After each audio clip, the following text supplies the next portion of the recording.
Hi everyone, I'm Rosemary on behalf of GenScript, and today we are interviewing iGEM INSA Lyon. So iGEM INSA Lyon, can you tell us more about yourselves and your iGEM project? Yeah, so first of all, we're the team from Lyon in France. So we're a team of 16. We prepared some slides to kind of go through the team and the project to make it kind of clearer. Would that be okay? Please don't Yeah, hesitate to totally interrupt us fine. if it's too long or too in depth. Sure. Teal, would you like to share the screen? And yeah, please don't hesitate to interrupt us if anything's not clear enough or You can see my screen. yes. So Yeah.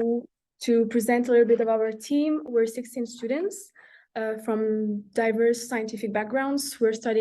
Some of us are studying biochemistry and biotechnologies at INSA, others more bioinformatics and modeling. And there's also a student that's doing a master in health engineering. So we have two supervisors that are research professors at INSA and Lyon University that are specialized in microbiology, and also two advisors, two human practices teachers, a PhD student, and a microbiology and a master's student. And also, we can never forget our mascot, Luxie. So to give a little bit of context of our project, we are in a situation where population size is increasing, but the land that is arable is decreasing. So there's a problem to give food to everyone on Earth. So what we want to do is give people food that is healthy and in good quality. And so the use of pesticides is really reducing. And so we've noticed that, for example, across the EU in 2020, we harvested 55 million tons of potatoes, and that's decreased in 1/4 in comparison to the 2000s.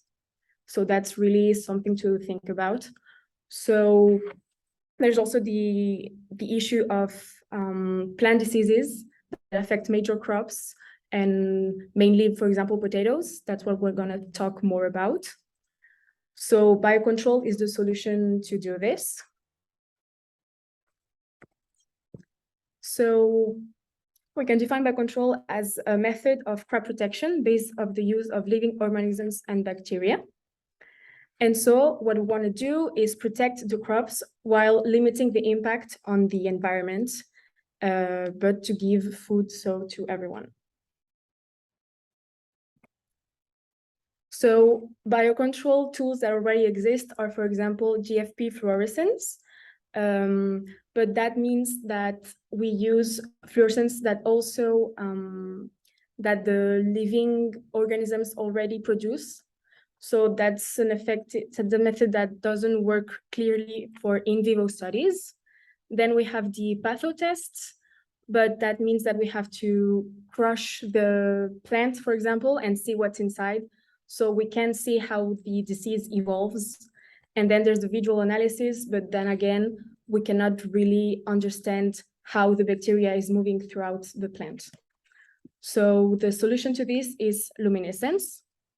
That means that we do not, there's no autoluminescence that comes from plants, so that doesn't interfere. We don't need to dissect because the visualization is in real time, and we can see directly where they are at all time.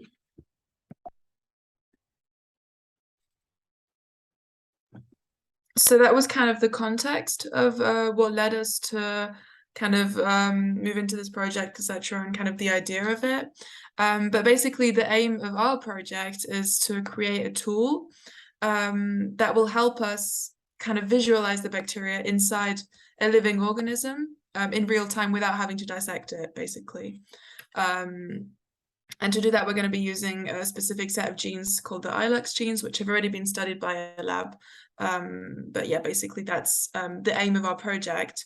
The bacteria will emit luminescence and we will be able to detect it with a camera. So for example, here you can see the photos of an infected plant that was taken with a high resolution camera, and you can kind of see the position of bacteria in real time. So that's really quite easy to visualize and quite nice.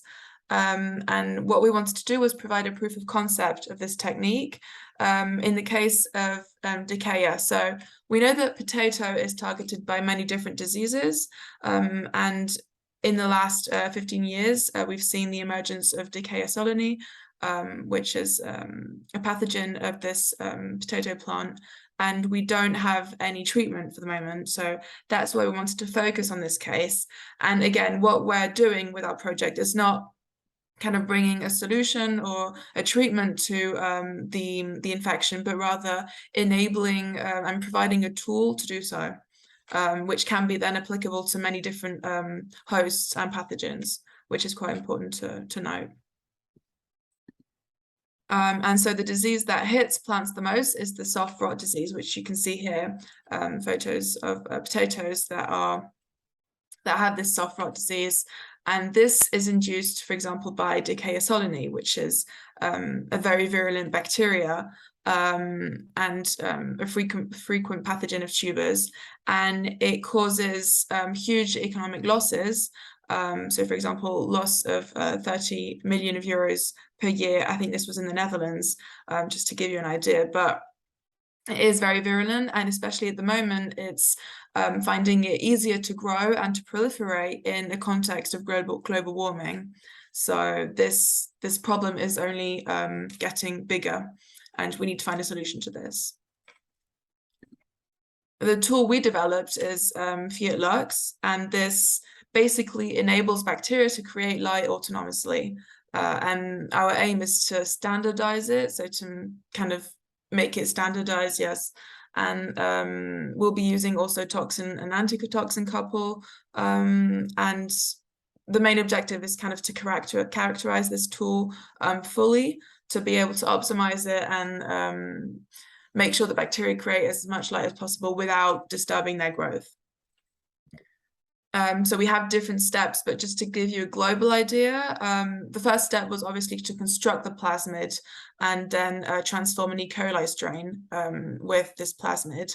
The next step will then be to conjugate an E. coli and Dickeya solani so that the plasmid then moves into the bacteria we want to study.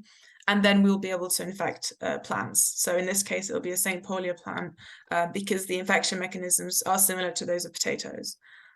So this is kind of a global step-by-step progression of our project. And our approach is very data-driven. So it means that we want to take the maximum amount of data from the images so that basically anyone can use the data for the application that they want. So we'll be creating an app to be able to analyze the propagation of the bacteria with the luminescence and to be able to kind of study the infection. We have two different fundamental aspects to our project. First of all, we have the wet lab part. So the aim is to develop this tool that can be used in a broad range of bacteria, even maybe eukaryotes. And then we want to optimize the bioluminescence. And then obviously we could use Fiat Lux as a reporter gene, which is also important to note.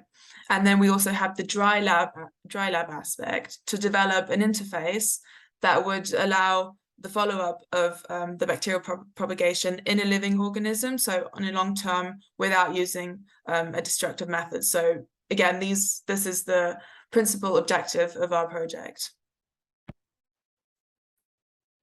So is our project only a fundamental project? With our project, we want to help to change the agricultural techniques.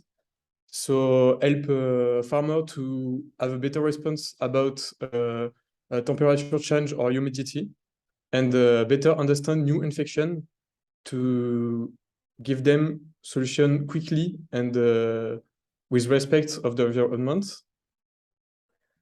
So to make this, our system use luminescence that we have said before. It's easier to use than fluorescence. And the only thing is that the hardware to observe luminescence is it costs a lot. So we want to develop our hardware that is made from Raspberry Pi and a few modules. We estimate the cost around $200. As you can see with our system, the first tests, the luminescence can be captured thanks to an iPhone at 10-second exposure time. So we hope that our system and the biological system, the software and the hardware we give in the iGEM as an open source system will help in the future a lot of scientists to give quick response to farmers about new infection and help them to better understand how to live with them without destroying all the environment. So, as I say, the first objective is for scientists to help them to track in vivo bacteria in different conditions and or to test treatments and have a real-time view on the efficiency of them. So it will help farmers to understand the nutrients and give them advice while waiting new treatments. And this will help all the agricultural fields to work with more respect for nature and help us to have a food, better food for health. So there is our sponsors.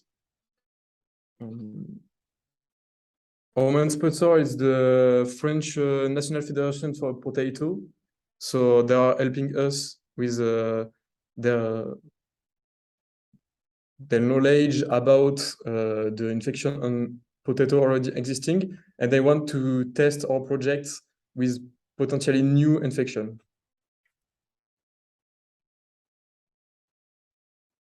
Thank you for your time. So it seems your team is trying to make the application for analyzing the luminescence more accessible to farmers that are encountering this issue. What inspired your team to design the app and have as many farmers as possible involved in that aspect? Basically, we knew that we wanted to create the app again to make it accessible to as many people as possible, and to kind of analyze the luminescence as we wanted to, and to kind of use the information for what we want, for what we need. So that was what inspired us to create the app, kind of, yeah, to basically be as independent as possible and make it accessible to anyone. And we find it important to include farmers in our project because we're doing this for them and to find more responsible agricultural practices. So, and we need their input on this, otherwise we can't function, basically. And your team mentioned that there's currently no treatment for Dickeya at the moment. So do you think that expanding the luminescence as well as making it accessible to so many people can help speed up the process that treatment is found? Yes, I think that the first objective is to give the more people possible the accessibility to use luminescence and have a direct view on temperature change or humidity on the bacteria infection, or to help people to have a quicker view on testing new treatments. If you can see indirect and in vivo how the treatments is affecting, it can help people to add a little bit more of quantity or less. And I think we hope that this system will help a lot of people to to have a new view on the regulation and help them to prove that the system is only what the bacteria needs and not just to make the whole environment. Yes, as he said, because the tool is in vivo, it just makes it so much more efficient and so much easier to use. So yeah, that's kind of the aim.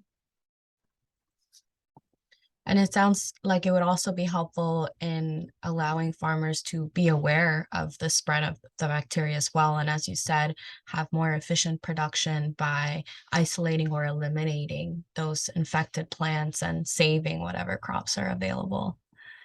So can you tell us more about what human practices looks like for your team as far as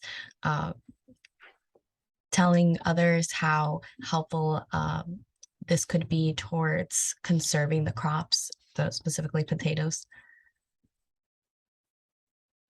Yeah, so we have a few main objectives to our project, and of course, first of all, is trying to make agriculture more responsible and also raising awareness on responsible agricultural practices.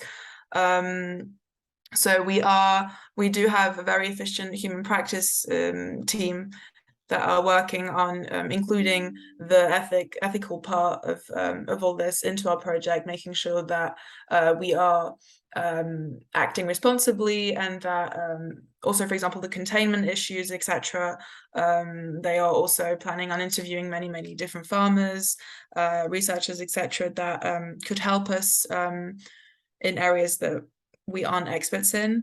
So yeah, we do have a very good team working on this at the moment, and we also want, again, as I said, to raise awareness on these practices, etc. And that's why we also have a few people that are planning to intervene in schools and preschools to kind of talk about this, talk about our project, talk about agriculture, responsible agriculture, etc.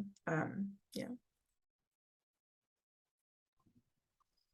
Are there any other unique aspects about your project that you would like our audience to know?